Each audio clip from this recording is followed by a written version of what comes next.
Saya nak buat pengisytiharan. Kalau anda mengikuti channel ini, I am the queen of oily skin. I have oily skin. Dan berdasarkan pengalaman mempunyai kulit yang memang berminyak, mudah berminyak, banyak berminyak ini, saya nak berkongsi tentang cara untuk mengawal minyak berlebihan pada wajah. Jika anda mengalaminya, tonton sampai habis.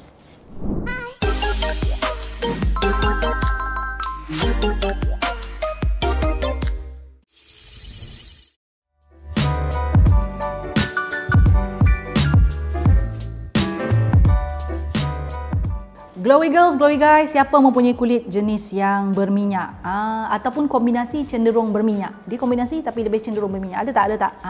Kita samalah kalau macam tu ya. Bila sebut tentang kulit jenis berminyak ini, ia adalah berpunca utamanya daripada faktor penyebab dia adalah kelenjar minyak yang aktif menghasilkan minyak. Kelenjar minyak ni kita tak boleh kawal. Dia memang genetically you dapat kelenjar minyak yang aktif, berminyaklah wajah itu. So, kelenjar minyak yang sangat aktif ini menghasilkan sebum yang berlebihan, terlebih cukup daripada apa yang diperlukan oleh wajah. Kesannya kalau kita tak urus minyak yang berlebihan ini, dia boleh menyumbat pori-pori, dia boleh menyebabkan rasa melekit, muka boleh nampak kusam, ya, jerawat boleh muncul. Jadi kesemua kesan-kesan tak baik itu kita tak nak. Kalau kita tak nak, maka kita kena belajar cara untuk menguruskan minyak yang berlebihan ini. Macam saya sebut tadi, I am the queen of oily skin. So antara soalan yang selalu orang tanya saya, puan kulit berminyak tapi tak pernah nampak ada jerawat. Sebabnya saya sangat menjaga kulit, itu sebabnya. Saya tak nak dia jadi jerawat baru saya nak jaga kulit saya tak nak. So understanding the situation of your skin tu membantu anda untuk jadi committed dalam menjaga kulit tau. At least for me, that heaven for me. So kita bincang dulu tentang punca kelenjar minyak yang aktif. Kemudian saya nak kongsikan tentang cara mengawal minyak yang berlebihan di kulit anda. Punca kelenjar minyak itu terlebih aktif. Number one is genetic. Tak boleh nak buat apalah kan. Macam saya sebut tadi, dia adalah genetik. Bila melibatkan faktor genetik atau faktor keturunan ini, dia memang semula jadi berlaku kepada anda. So nothing much that we can do. Benda yang genetik ni kita tak boleh nak ubah-ubah dia, ya. Dan pada pandangan saya, mesti ada hikmah di sebalik genetik yang kita dapat ini, yang Tuhan bagi kita. Mungkin kita rasa macam benda tu satu kekurangan, tapi satu kelebihan yang saya rasa bila dapat genetik kulit berminyak ni adalah kulit lambat dapat garis-garis halus ataupun tanda-tanda penuaan. Sebab minyak itu juga berfungsi sebagai pelembab semula jadi untuk kulit. Yang kita nak hilangkan selalunya adalah minyak yang berlebihan je, bukan minyak yang melembabkan kulit tu. Kita still nak benda tu. Okay, so faktor pertama adalah genetik. Faktor kedua adalah umur. Ya, perbezaan kelenjar minyak yang aktif dengan tak aktif ni kita boleh nampak dengan jelas pada peringkat umur yang berbeza. Umur yang lebih muda mempunyai kelenjar minyak yang lebih aktif disebabkan atas sebab dia punya hormon. So, bila badan mengalami pertumbuhan, hormon pun mengalami situasi di mana dia sangat aktif. So, hormon yang aktif boleh beri kesan kepada kelenjar minyak. Itu sebabnya pada peringkat umur muda banyak orang mempunyai situasi kulit yang berminyak, but as they get older, bila usia bertambah, minyak tu semakin lama semakin kurang. Dan kalau anda perasan kulit yang matang, kulit yang lebih matang, biasanya dia akan cenderung kering, and one of the reason adalah disebabkan kelenjar minyak menjadi kurang aktif bila mana semakin meningkat usia. So it can be, the cause of dry skin untuk mereka yang jauh lebih berusia dalam peringkat umur. Faktor ketiga kenapa kelenjar minyak boleh jadi begitu aktif adalah faktor cuaca. Suhu sekitar kita lah, suhu persekitaran. So kat Malaysia ni dia terkenal dengan cuaca yang panas dan juga kering, ya. So kalau kulit kita tak cukup lembab, kalau kulit kita mengesan diri dia, kulit dia tu kering, maka kelenjar minyak secara automatik akan diaktifkan untuk beri kelembapan pada muka. Tapi ini bukan berita baik kepada orang yang sudah mempunyai kulit yang berminyak.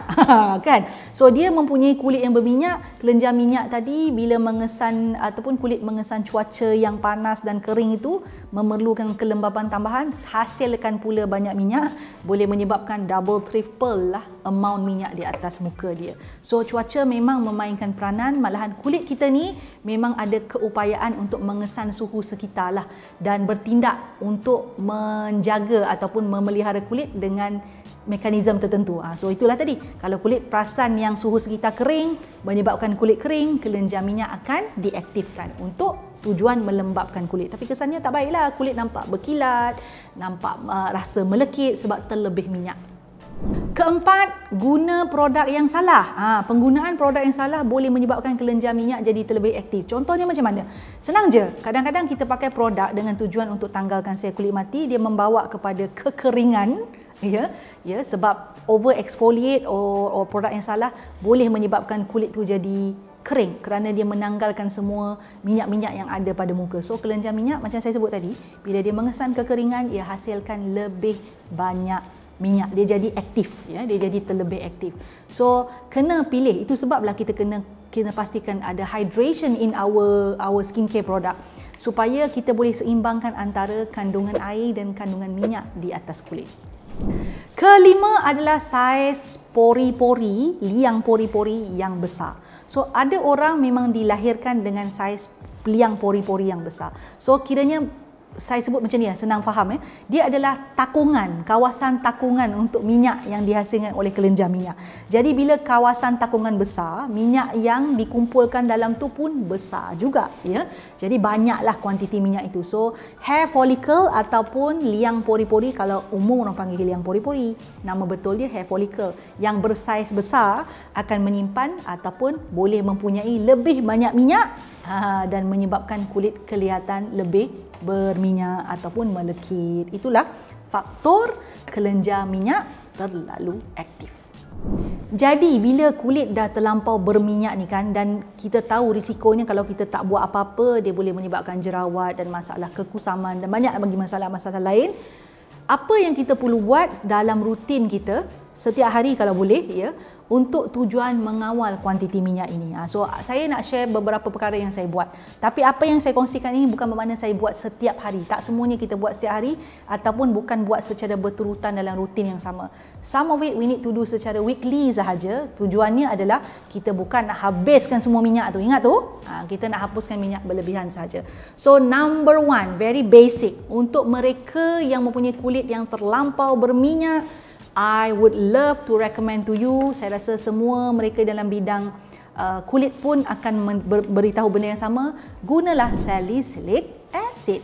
Salicylic acid dalam bentuk toner. Biasanya maksimum kandungan salicylic acid ni dia ada 2%, maksimum lah.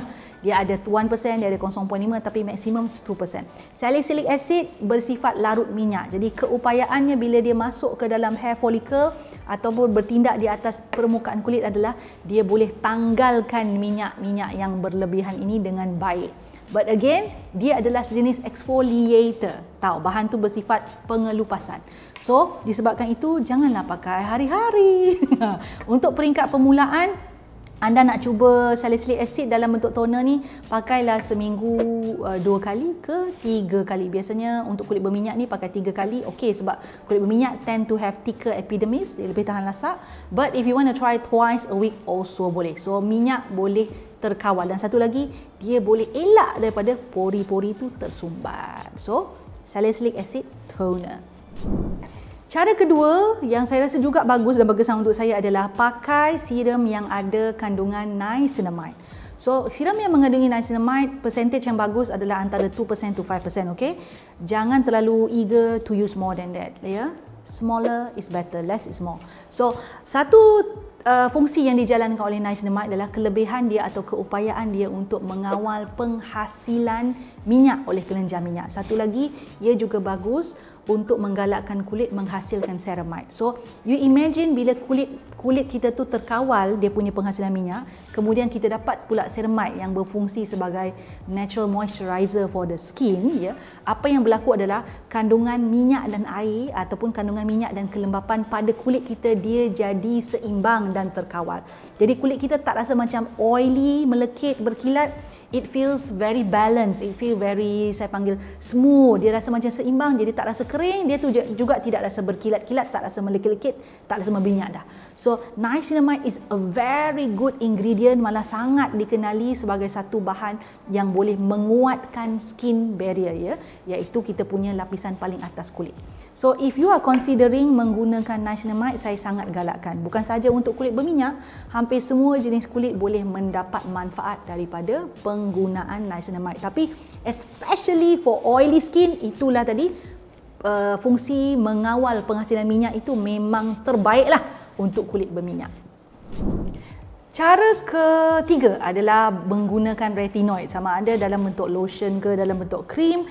Retinoid mempunyai satu kesan iaitu dipanggil kerolytic. Dia boleh mengangkat minyak sel kulit mati pada kulit kita. Dia tak exfoliate, tetapi it has kerolytic effect. So dalam situasi mempunyai kerolytic effect ni, dia juga membantu kulit untuk melancarkan ataupun menambahkan, dia bukan kata enhance ya, skin cell turnover. So kulit kita akan dapat kulit yang cantik dan baru dengan lebih baik. So kita boleh tanggalkanlah kekusaman yang biasanya ada akibat daripada minyak berlebihan yang ada di atas kulit orang yang berminyak ni. So kalau tak pernah cuba lagi retinoid untuk kulit berminyak, saya sangat sarankan.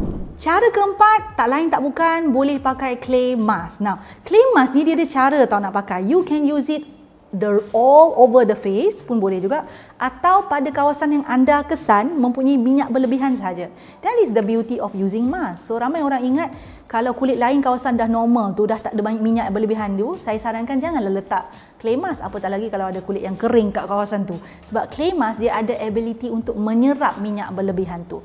Clay mask juga satu pantang dia, saya nak bagi tahu, kena pakai secara weekly bukan everyday, dan tempoh penggunaan sangat penting. Jangan biar dia lama sangat kat muka sampai mengeras. Anda nak jadi mumi ke mamia tu ke? Tak maulah kan? So what you want to do adalah you need to feel it on the skin. So saya selalunya tak nak dia pakai sampai dia kita rasa keras, rasa macam muka tu kejung. Saya tak nak. So as long as kita rasa macam dia, saya punya style adalah dia partly dry, not too dry, and then saya akan bersihkan. So it will help to remove the oil yang mana berlebihan sahaja. So you do not want to pakai terlalu lama dan pakai terlalu tebal sampai dia over dry your skin. Too much oil is being sucked out. Tahu, ingat tu? So clay mask ada variety juga tahu. So pilih clay mask yang bersifat macam agak lembut lah. Ada clay mask ni dia powerful, some are a bit gentler. So kalau yang gentle biasanya macam kaolin clay, that will be gentler clay mask. Alright? So clay mask weekly, is not daily. And do not let it sit on your skin for too long. Itu beberapa tip untuk memastikan minyak pada kulit anda terkawal. Dalam semua tip yang saya kongsikan tadi, jika anda kulit berminyak seperti saya, yang mana satu anda pernah gunakan? Yang mana satu? Yang pertama, kedua, ketiga, keempat? Kongsikan di ruang komen. I would like to know, and hopefully perkongsian anda boleh benefit orang lain yang sedang dalam usaha untuk mengurangkan minyak berlebihan pada kulit wajah mereka. Alright, bye-bye. See you again. Take care. Pew pew. Suka video yang saya selalu kongsikan? Apa kata? Jangan apa kata. Buat sekarang. Ya, subscribe channel saya, like, share dan pastikan tekan butang loceng tu. Yang ada loceng tu, yang cute-cute loceng kecil tu tekan, supaya anda mendapat notifikasi setiap kali saya masukkan video baru. Jangan terlepas, jangan tertinggal. Buat sekarang.